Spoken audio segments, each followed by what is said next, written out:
ഈ സീസണിൽ ബിഗ് ബോസും അതുപോലെ തന്നെ ഈ ഒരു ക്രൂ കംപ്ലീറ്റ്ലി അല്ലെങ്കിൽ ലാലേട്ടനൊക്കെ ഏറ്റവും കൂടുതലും സപ്പോർട്ട് ചെയ്യുന്നത് അക്ബറിനാണ് എന്ന് പലപ്പോഴും ഞാൻ കമന്റ്സിലൂടെയും പിന്നെ അതുപോലെ പോസ്റ്റുകളിലൂടെയൊക്കെ കാണാനിടയായിട്ടുണ്ട്. ശരിക്കും ഞാനും ശ്രദ്ധിച്ചിട്ടുണ്ട്. ലാലേട്ടനൊക്കെ ആണെങ്കിലും അക്ബറിനോട് കുറച്ചൊരു സപ്പോർട്ട് കൊടുക്കുന്ന സംസാരിക്കുന്ന പോലെ ഫീൽ ചെയ്തിട്ടുണ്ട്. പക്ഷേ ഈ ഒരു ലൈവ് കാണുമ്പോഴൊക്കെ പലപ്പോഴും അക്ബറിനെ വെറുതെ എല്ലാവരും ഇട്ട് പഴി പറയുന്നത് പോലെയും എനിക്ക് തോന്നിയിട്ടുണ്ട്. അതായത് അക്ബർ ഇതുവരെ ചെയ്ത ടാസ്കുകളിൽ ആദ്യത്തെ ഒരു കുറേ ആഴ്ചകളോളം അപ്പാനി നിലനിന്ന ആ ഒരു അത്രയും നാളിലും അപ്പാനിയുമായിട്ട് കൂട്ടുചേർന്ന് അവരെന്തൊക്കെയോ പ്ലാനിങ്, എസ്പെഷ്യലി അപ്പാനിയാണ് ഒരു പ്ലാൻ കൊണ്ടുവരുന്നത്. അക്ബർ അത് അവിടെ എവിടെയെങ്കിലും അപ്പാനി എവിടെ വന്നിരിക്കുന്നോ അവിടെ വന്നിരുന്ന് അക്ബർ ഇത് കേൾക്കുന്നു. ആ പ്ലാനിന് ആടോ അങ്ങനെയാടാ എന്ന് പറയുന്നതല്ലാതെ ഒരാളെയും ഉപദ്രവിച്ചതായിട്ട് ഞാൻ കണ്ടിട്ടില്ല. പിന്നെ ഈ പറയുന്ന അക്ബറിന്റെ ഒരു ശാരീരിക പ്രകൃതം, അതായത് വണ്ണുള്ളത് അല്ലെങ്കിൽ ഹൈറ്റ് ഉള്ളത്, അത് വെച്ചിട്ട് ഫിസിക്കൽ ടാസ്ക് വരുമ്പോൾ അക്ബറിന് പലപ്പോഴും ആരെങ്കിലും ഒക്കെ ഉന്തുകയോ തള്ളുകയോ ചെയ്യേണ്ടി വരാറുണ്ട്. ഞാൻ ഇന്നലത്തെ ടാസ്കിന്റെ കാര്യമല്ല പറയുന്നത്, കോമൺ ആയിട്ട് പറയാണ്. പക്ഷെ ഒരിക്കലും വേണമെന്ന് വെച്ച് അക്ബർ ഒരാളെ ഉപദ്രവിച്ച് ഞാൻ കണ്ടിട്ടില്ല, ഷുവറായിട്ട് ഞാൻ കണ്ടിട്ടില്ല. പിന്നെ ലാലേട്ടനൊക്കെ ഈ പറയുന്നത് വെച്ചിട്ട് അല്ലെങ്കിൽ പലപ്പോഴും വഴക്ക് പറഞ്ഞിട്ടുള്ളത് ആകെ കൂടി ഒരൊറ്റ കാര്യത്തിനായിരുന്നു, അക്ബർ ഉപയോഗിക്കുന്ന ഭാഷ. ആ ഭാഷയിൽ ഒരുപാട് മിസ്റ്റേക്സ് ഉണ്ട് എന്ന് പറഞ്ഞിട്ടുണ്ട്. പക്ഷെ ഇപ്പൊ ഈ കണ്ടിന്യൂസ്ലി ഇപ്പൊ നമ്മൾ കാണുന്ന ഒരു ലൈവിനകത്തും അക്ബർ ആരെയും ചീത്ത വിളിക്കുന്നത് ഞാൻ കേട്ടിട്ടില്ല. ഒരുപക്ഷെ അക്ബറിന്റെ ആ ഒരു കൂട്ടുസെറ്റുകളൊക്കെ പൊളിഞ്ഞു, അക്ബർ ഒറ്റയ്ക്കായപ്പോഴത്തേക്കും അങ്ങനെയുള്ള ഒരു കംഫർട്ട് സോൺ അക്ബറിന് ഇല്ലാത്തത് കൊണ്ടും ആയിരിക്കാം. പിന്നെ അക്ബറിന്റെ ചീത്തവിളി കംപ്ലീറ്റ്ലി കുറഞ്ഞു. പിന്നെ അക്ബർ ഒരു ഫണ്ണി ക്യാരക്ടറാണ്. ഓൾവേസ് അക്ബർ കുറച്ച് കമന്ററീസ് ഒക്കെ പറയും. വന്ന ആ സമയം തൊട്ടേ അക്ബറിന്റെ സംസാരങ്ങളിൽ എപ്പോഴും ഒരു ഫണ്ണായിട്ടുള്ള എന്തെങ്കിലും ഒരു കാര്യം കാണുമായിരിക്കും. അതൊക്കെ ആദ്യത്തെ വീഡിയോയിലൊക്കെ ഞാൻ പറഞ്ഞിട്ടുണ്ടെങ്കിലും പിന്നീട് അങ്ങോട്ട് അക്ബറിനെ കുറിച്ച് പറയാൻ വേണ്ടി വലിയൊരു സംഭവം ഉണ്ടായിട്ടേ ഇല്ല. എങ്കിലും ഷാനവാസ് പലപ്പോഴായിട്ട് ലാലേട്ടനോട് പോലും പറയുന്നുണ്ട്, വന്ന അന്നു മുതൽ അക്ബറും അപ്പാനിയും ഒക്കെ എന്നെ കരുവാരി തേൽക്കാൻ വേണ്ടി, എന്നെ തോൽപ്പിക്കാൻ വേണ്ടി കച്ചകെട്ട് ഇറങ്ങിയിരിക്കുന്നു, എന്നെ ഉപദ്രവിച്ചുകൊണ്ടിരിക്കുന്നു. ഇത് കഴിഞ്ഞ ആഴ്ച ലാലേട്ടന്റെ മുന്നിൽ പറയുമ്പോൾ ലാലേട്ടനും പറയുന്നുണ്ട്, പല തെറ്റിദ്ധാരണകളും നിങ്ങൾ മാറ്റേണ്ടിയിരിക്കുന്നു എന്ന്. അപ്പോൾ അതൊരു തെറ്റിദ്ധാരണയാണ്. ശരിക്കും അക്ബർ ആരെയും അവിടെ ടാർഗറ്റ് ചെയ്ത് കളിക്കുന്നതായിട്ട് എനിക്ക് തോന്നിയിട്ടേയില്ല. ഈവൻ അനുമോളുമായിട്ടൊരു അടി ഉണ്ടാക്കുകയാണെങ്കിൽ പോലും അനുമോളെ വീണ്ടും പോയി തമാശയൊക്കെ പറഞ്ഞ് കൂടെ കൂട്ടാൻ വേണ്ടി ശ്രമിക്കുന്നത് പോലെ എനിക്ക് തോന്നിയിട്ടുണ്ട്. അതുപോലെ ആദിലയും നൂറയും അങ്ങേയറ്റം ശരിക്കും അക്ബറാണ് കുത്തിത്തിരിപ്പ്, അക്ബറാണ് അങ്ങനെ ഇങ്ങനെ എന്നൊക്കെ എടുത്തെടുത്ത് പറയുമ്പോഴും അക്ബർ ആ ഒരു സിറ്റുവേഷൻ കഴിഞ്ഞതിന് ശേഷം ഇവരോട് പോയി കൂളായിട്ട് സംസാരിക്കുന്നത് കണ്ടിട്ടുണ്ട്. ഒരു സമയത്ത് ഈ ആദിലയും നൂറയും അക്ബറിനോട് സംസാരിക്കും, പിന്നെ ഷാനവാസിനോട് സംസാരിക്കും, വീണ്ടും വന്ന് അക്ബറിനോട് സംസാരിക്കും. ഇത്തരത്തില് കണ്ടിന്യൂസ്ലി ആദിലയ്ക്കും നൂറയ്ക്കും ഒരു നിലപാടില്ലാതെ എല്ലാവരോടും കൂടെ നിന്ന് സംസാരിക്കുന്ന ഒരു ക്യാരക്ടർ കൂടി ഉണ്ടായിരുന്നു. അപ്പോഴും ഷാനവാസ് ആണ് അവരെ പിടിച്ചു നിർത്തി ഒരു പെങ്ങൾ കുട്ടി കാർഡ് കളിക്കാൻ ശ്രമിച്ചത്. പക്ഷെ അത് അക്ബർ കാണിച്ചിട്ടില്ല. പിന്നെ ആദിലയ്ക്കും നൂറയ്ക്കും പറയാനുള്ള രണ്ട് പരാതികൾ എന്ന് പറയുന്നത്, അക്ബറിന്റെ ഉമ്മ അക്ബറിനോട് അന്ന് ആദ്യമായിട്ട് ഒരു വട്ടം കൺഫെഷൻ റൂമിൽ വിളിച്ച് അക്ബറിനോട് സംസാരിച്ചപ്പോൾ ആദിലയെടുത്തും നൂറയെടുത്തും മാത്രം മിണ്ടരുത് എന്ന് പറഞ്ഞതായി ഒരു ആരോപണം. സ്റ്റിൽ നൗ അതൊരു ആരോപണം മാത്രമാണ്. അതിനൊരു ക്ലാരിറ്റി അക്ബറിന്റെ ഉമ്മ അല്ലാതെ സോഷ്യൽ മീഡിയ ത്രൂ നമുക്ക് തരികയും ചെയ്തിട്ടുണ്ട്. അതിനുശേഷം അക്ബറിന്റെ വീട്ടുകാരൊക്കെ അവിടെ വന്നപ്പോൾ ആദിലയോടും നൂറയോടും ഇടപെട്ട രീതിയും നമ്മൾ കണ്ടതാണ്.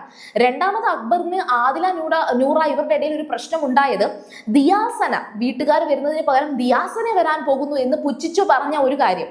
അത് ശരിക്കും പറഞ്ഞാൽ ഫണ്ണായിട്ട് പറഞ്ഞതാണെങ്കിലും അത് ഹേർട്ടായി എന്നുള്ളത് സത്യമാണ്. ആദിലയ്ക്കും നൂറയ്ക്കും അത് വിഷമം ഉണ്ടാക്കുന്ന ഒരു കാര്യം തന്നെയാണ്. പക്ഷേ അതിനുശേഷം അത് അക്ബർ ഇടപെട്ട രീതിയിൽ അതും അങ്ങനെ വലിയൊരു തെറ്റായിട്ട് എടുത്തു പറയാൻ വേണ്ടി ഉണ്ടായതായി തോന്നിയിട്ടുമില്ല. പിന്നെ ഇന്നലത്തെ കാര്യം ഞാൻ ഓൾറെഡി പറഞ്ഞിരുന്നു, ഇന്നലത്തെ ലൈവ് വന്നപ്പോഴും പറഞ്ഞിരുന്നു, ഇന്നും രാവിലെ ഞാൻ പറഞ്ഞിരുന്നു. ഒരു കാരണവശാലും അനുമോള് പറയാൻ പാടില്ലാത്ത വാക്കായിരുന്നു. ഒരു ബസ്സിൽ ജാക്കി വെക്കുന്നത് പോലെയും അല്ലെങ്കിൽ അങ്ങോട്ടും ഇങ്ങോട്ടും തള്ളുമ്പോൾ അത് മോശമായി, അത് വളരെ മോശമായി. എനിക്ക് പോലും അത് പറയാൻ കുറച്ച് ഗിൽറ്റ് ഉണ്ട്. കാരണം അനുഭവിക്കുന്നത് അത്രയും മോശമാണ് ആ ഒരു കാര്യം. അതൊരു ഏതൊരു സ്ത്രീക്കാണെങ്കിലും, അത് സ്ത്രീകൾ മാത്രമല്ല പുരുഷന്മാർ പോലും പലപ്പോഴും അങ്ങനെ ഒരു എക്സ്പീരിയൻസിനെ കുറിച്ച് പറഞ്ഞ് ഞാൻ കേട്ടിട്ടുണ്ട്. പക്ഷേ ഈ 70 ദിവസമായിട്ട് അനുമോൾക്ക് ഇത്രയ്ക്ക് അറിയാത്തൊരു വ്യക്തി അല്ലല്ലോ അക്ബർ അങ്ങനെ ചെയ്യില്ല എന്ന് അക്ബറിനെ കുറിച്ച്, അല്ലെങ്കിൽ അങ്ങനെ ചെയ്തു എന്ന് അക്ബറിനെ കുറിച്ച് പറയുന്നതിന് മുമ്പ് ഒരു നിമിഷം ചിന്തിച്ചുകൂടെ? ഇത്രയും ലോകം കാണുന്ന ക്യാമറകൾ കണ്ടുകൊണ്ടിരിക്കുന്ന ഈ ഒരു കാര്യം, ഇത് അനുമോൾക്കറിയാം, ഇത് ക്യാമറ കൊണ്ട് കാണുന്ന കാര്യമല്ല, എക്സ്പീരിയൻസ് ചെയ്തു എന്നങ്ങ് പറഞ്ഞാൽ മതിയല്ലോ. അപ്പോൾ അത് അനുമോൾ കാണിച്ചത് ഒരു ചെറ്റത്തരമാണ്. അതിന് അനുമോൾ കിട്ടിയേ പറ്റൂ, അനുമോൾക്ക് അതിന് കിട്ടിയേ പറ്റൂ. അതെന്തായാലും അനുമോൾക്ക് എന്തായാലും ലാലേട്ടന്റെ ഭാഗം കിട്ടിക്കോളും. പിന്നെ എന്തുകൊണ്ട് അക്ബറിനെ കുറിച്ച് ഇപ്പോൾ ഇത്രയും പറയാൻ കിട്ടി എന്ന് ചോദിച്ചാൽ, ശരിക്കും പറഞ്ഞാൽ അക്ബറിനോട് അല്ലെങ്കിൽ അക്ബറിനെതിരെ പ്ലാൻ ചെയ്യാൻ കുറേ പേരുണ്ടായിരുന്നു.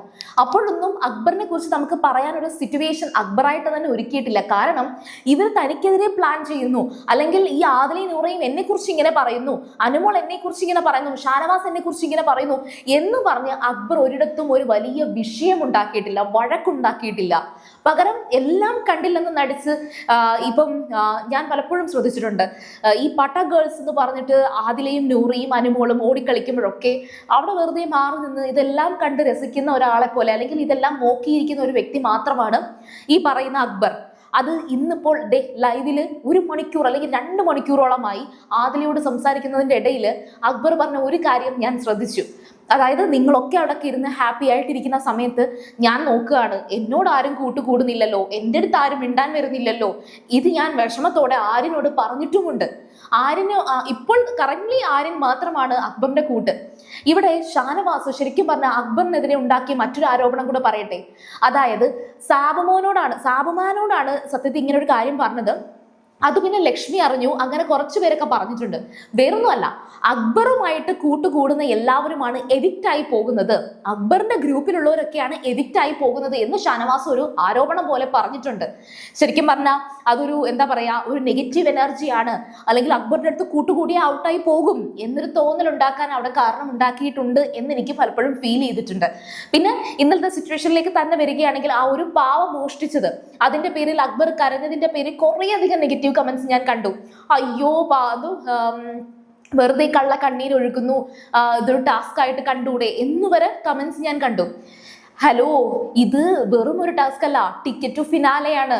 അതിന്റെ 2ാമത്തെ ഘട്ടം. ആദ്യത്തെ ഘട്ടത്തിൽ മാക്സിമം ആ ബോളുകൾ ക്യാച്ച് പിടിച്ചും എങ്ങനെയൊക്കെയോ എഫേർട്ട് എടുത്ത് 2ാം സ്ഥാനത്ത് വന്ന വ്യക്തിയാണ് ഈ പറയുന്ന അക്ബർ. അടുത്ത ഒരു റൗണ്ട് വന്ന് ഈ പറയുന്ന പാവയുടെ ആ ഒരു ഇതിലേക്ക് വരുമ്പോൾ അവിടെയും മാക്സിമം എഫേർട്ട് എടുത്ത് തന്നെയാണ് ആൾ നിൽക്കുന്നത്. അക്ബർ, ഞാൻ ഓൾറെഡി പറഞ്ഞിരുന്നു, അക്ബറിന്റെ ഒരു ഫിസിക് അനുസരിച്ച് അക്ബറിന് അത് ഈസി ആയിട്ട് പറ്റും. ബുദ്ധിപരമായിട്ട് ആദില അത് മോഷ്ടിച്ചെടുത്തു, അതിരുടെ ഭാഗത്ത് ഞാൻ തെറ്റു പറയുന്നില്ല. പക്ഷേ അക്ബർ എടുത്ത എഫേർട്ട്, അതാണ് അക്ബർ പറയുന്നത്. ഇന്ന് പോലും ആദില വന്ന് അത് കൺഫസ് ചെയ്യുന്ന സമയത്ത് അക്ബർ പറയുന്നുണ്ട്, ശരിക്കും നിങ്ങൾ അത് എടുത്തത് കൊണ്ട് എനിക്ക് ഒരു പരാതിയും ഞാൻ പറയാൻ പോകുന്നില്ല. ഇപ്പോഴും അത് കേട്ടോണ്ടിരിക്കുമ്പോൾ, അതായത് അക്ബർ ഇത് കേട്ടോണ്ടിരിക്കുമ്പോൾ വളരെയധികം നിർവികാരനായിട്ട് മാറിയിരിക്കുകയാണ് ഇന്നലത്തെ ആ ഒരു വേദന. പക്ഷെ അങ്ങേരെ ഏറ്റവും കൂടുതൽ നോവിച്ചിട്ടുള്ളത് അനുമോൾ ഇന്നലെ കുത്തിപ്പറഞ്ഞ ആ ബസ്സിൽ അനുഭവിച്ച പോലെ എന്ന് പറഞ്ഞ വാക്കാണ് അക്ബറിനെ നോവിച്ചിരിക്കുന്നത്. അതിന് തനിക്ക് നീതി കിട്ടണം എന്ന് മാത്രമാണ് അക്ബർ പറയുന്നത്. അപ്പോൾ ശരിക്കും പറഞ്ഞാൽ ഈ ഒരു സീസണിൽ അക്ബർ ഡിസേർവ് ചെയ്യുന്നുണ്ട്. ബിഗ് ബോസിന്റെ കപ്പിന് പറ്റിയ ഒരു വലിയൊരു മെറ്റീരിയൽ ആണ് എന്നല്ല പറയുന്നത്. പക്ഷെ എന്തുകൊണ്ടാണ് ലാലേട്ടൻ പോലും എല്ലാ ആഴ്ചയിലും ലാലേട്ടൻ അക്ബറിനോട് അത് ചോദിക്കുന്നത് വെച്ചാൽ, അക്ബറിനോട് ഇവർ കാണിക്കുന്ന പല നെറിയേടുകളും അക്ബർ മൈൻഡ് ചെയ്യാത്തത് കൊണ്ട് തന്നെ അവിടെ ചർച്ച ചെയ്തിട്ടില്ല എന്ന് തന്നെയാണ് സത്യം. കഴിഞ്ഞ ആഴ്ച ആ പറയുന്ന ഷാനവാസിന്റെ കേസ് സംസാരിക്കുന്ന സമയത്ത് ഈ അക്ബറിനെതിരെ ഇങ്ങനെ ഒരു ക്യാമറ സ്പേസ് അക്ബറിന് കൊടുക്കരുത് എന്ന് പറഞ്ഞ കാര്യം ഇതൊന്നും വേറെ ആരും അറിഞ്ഞിട്ടില്ല. മനഃപൂർവ്വം തന്നെ ലാലേട്ടൻ അവിടെ എടുത്തു ചോദിക്കുകയാണ് ചെയ്തത്. അങ്ങനെ ഒരു ഗ്രൂപ്പിൽ അങ്ങനെ ഒരു സംസാരം വന്നത് എടുത്ത് മനഃപൂർവ്വം ചോദിച്ചതാണ്. അപ്പോൾ ശരിക്കും പറഞ്ഞാൽ ഈ ആഴ്ചയും അക്ബറിന് കംപ്ലീറ്റ്ലി ചതിയാണ് കിട്ടിക്കൊണ്ടിരിക്കുന്നത്. ഇപ്പോൾ ഈ ഒരു ദിവസം കൊണ്ട്, അല്ലെങ്കിൽ അനുമോള പറഞ്ഞ ആരോപണം, ആദില അക്ബറിന്റെ പാവകൾ മോഷ്ടിച്ചത്, ഇതെല്ലാം ചേർത്ത് വെച്ചിട്ട് സത്യം പറഞ്ഞാൽ അക്ബറിന്റെ ഗ്രാഫ് പോസിറ്റീവായിട്ട് തന്നെ നന്നായിട്ട് തന്നെ പോകും. ഇതിനുള്ള ഒരു അർഹത, അതായത് മീൻസ് ടിക്കറ്റ് ടു ഫിനാലെ ആയിക്കോട്ടെ, അല്ലെങ്കിൽ അദ്ദേഹം അത്രയും നന്നായിട്ട് ടാസ്ക് കളിച്ചു എന്ന് 100% പറയാൻ സാധിക്കും. അത് ഈ പറയുന്ന ടാസ്ക് എന്നല്ല, എല്ലാ ടാസ്കിലും അയാളുടെ മാക്സിമം കൊടുത്തു തന്നെ കളിക്കുന്നത്. പിന്നെ ഗ്രൂപ്പിസം എന്ന് പറയാൻ അപ്പാനിയുമായിട്ടുള്ള ഫ്രണ്ട്ഷിപ്പ് മാത്രമേ അദ്ദേഹത്തിന് ഉണ്ടായിരുന്നുള്ളൂ എന്ന് ഉറപ്പാണ്. അപ്പം ഇന്ന് ആദിലേട്ട് അത്രയും കൺഫ്യൂസ് ചെയ്ത് സംസാരിക്കുമ്പോൾ സമയത്ത് പോലും പല കാര്യങ്ങളും അക്ബർ അവിടെ പറയുന്നില്ല. പക്ഷെ ഷാനവാസ് എന്തിനാണ് എന്നെ ഇങ്ങനെ പറയുന്നത്, ഞാൻ ഷാനവാസിനെ എന്ത് ഉപദ്രവമാണ് ചെയ്തത് എന്ന് എടുത്തെടുത്ത് ചോദിക്കുന്നുണ്ടായിരുന്നു. സോ ഐ നോ അനുമോൾ ഫാൻസിന് ഈ ഒരു വീഡിയോ അല്ലെങ്കിൽ ഈ ഒരു കാര്യം പറയുന്നത് ഇഷ്ടപ്പെടണം എന്നില്ല. പക്ഷെ ശരിക്കും പറഞ്ഞാൽ അനുമോൾ ഇവിടെ വന്നിട്ട് പറഞ്ഞ പല അലിഗേഷൻസും എത്ര നിലവാരമില്ലാത്തതാണെന്ന് ഒന്ന് ഓർക്കേണ്ടതുണ്ട്. പിന്നെ അനുമോൾ പറഞ്ഞതിനകത്ത് തെറ്റോ ശരിയോ സത്യമോ കള്ളമോ ഇതറിയില്ല. നമുക്കിന്ന് ബിഗ് ബോസ് ഹൗസിനകത്ത് ഒരു വിഷയത്തെ കീറി മുറിച്ച് പരിശോധിക്കുക എന്ന് പറയുമ്പോൾ അതിൽ ഒരുപാടങ്ങ് നീതിയും അല്ലെങ്കിൽ ന്യായവും ഒന്നും കൂട്ടിക്കുഴയ്ക്കാൻ പറ്റില്ല. ബിക്കോസ് ഇത് ബിഗ് ബോസ് ഹൗസ് ആണ്. ഇവിടെ ഇങ്ങനെയുള്ള കോണ്ടന്റുകൾ ഉണ്ടാക്കുക എന്നുള്ളത് തന്നെയാണ് ഇതിനകത്ത് ഒരു ടാസ്ക് എന്നൊക്കെ പറയുന്നത്. പക്ഷെ എങ്കിലും അക്ബർ നീതി അർഹിക്കുന്നുണ്ട്. അതെനിക്ക് തോന്നിയ എൻ്റെ ഒരു പേഴ്സണൽ കാര്യമാണ്. സോ നിങ്ങളുടെ അഭിപ്രായം പറയുക. നിങ്ങൾ ആ ഒരു ഫേവറേറ്റ് പേഴ്സൺ എന്നുള്ളതൊക്കെ മാറ്റി വെക്കുക. കാരണം എന്ന് വെച്ചാൽ അക്ബറിന് അത്ര വലിയ ഫേവറേറ്റ് ആയിട്ടുള്ള ആൾക്കാരുണ്ടോ, അക്ബറിന് വലിയ ആർമി ഉണ്ടോ, ടോക്സിക് ആയിട്ടുള്ള ആർമി ഉണ്ടോ എന്നൊന്നും എനിക്കറിയില്ല. എനിക്ക് ഇന്നേ വരെ അക്ബറിന്റെ ആർമിയിൽ നിന്നും ഒന്നും നെഗറ്റീവ് ആയിട്ടുള്ള കമന്റ്സ് ഒന്നും അധികം വന്നില്ല. എനിക്കൊരു അറ്റാക്ക് വന്നിട്ടില്ല. ഉണ്ടോ ഇല്ലയോ എന്ന് എനിക്കും അറിയത്തില്ല. സോ എന്തായാലും ശരി, നിങ്ങൾ നിങ്ങളുടെ ആ ഒരു ഫേവറേറ്റ് പേഴ്സണെ മാറ്റിയൊക്കെ വെച്ചിട്ട് നിങ്ങളൊന്ന് ചിന്തിച്ച് നോക്കുക. അക്ബർ ചെയ്തിട്ടുള്ള തെറ്റുകൾ എന്തൊക്കെയാണെന്ന് നിങ്ങൾക്ക് കമന്റ് ചെയ്യാൻ കിട്ടുന്നതൊക്കെ കമന്റ് ചെയ്യുക. സോ നിങ്ങൾ സീരിയൽ ഗ്രാൻഡ്മ ഫസ്റ്റ് ടൈം ആണ് കാണുന്നെങ്കിൽ ഉറപ്പായിട്ടും ചാനൽ ഒന്ന് സബ്സ്ക്രൈബ് ചെയ്തിട്ട് കാണുക. വീഡിയോ ഇഷ്ടപ്പെട്ടാൽ ലൈക്ക് ചെയ്യുക, കമന്റ് ചെയ്യുക, ഷെയർ ചെയ്യുക. അപ്പോൾ ഞാൻ പോയി വരാം. ബൈ.